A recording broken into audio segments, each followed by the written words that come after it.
ఒక రాజుగారు అడవికి వెళ్ళాడు. అక్కడ ఒక బ్రహ్మాండమైన చిలుకను చూశాడు. ఒక అందమైన చిలుక. ఆ చిలుకను ఇంటికి తీసుకొచ్చాడు. దానికి బాదం పప్పు, పిస్తా పప్పు, జీడిపప్పు ఇవన్నీ పెట్టడం మొదలుపెట్టారు.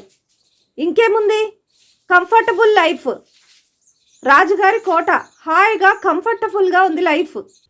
అడవిలో ఉంటే పట్టుకోవాలి, తినాలి, తాగాలి, ఆ చెట్టు మీదకి ఈ చెట్టు మీదకి దూకాలి, జామకాయ ఎక్కడ ఉందో కనుక్కోవాలి, ఇవన్నీ చేయాలి. కానీ ఇక్కడ అవన్నీ చేసే పని లేదు. హాయిగా దాని దగ్గరకే అవన్నీ వస్తున్నాయి.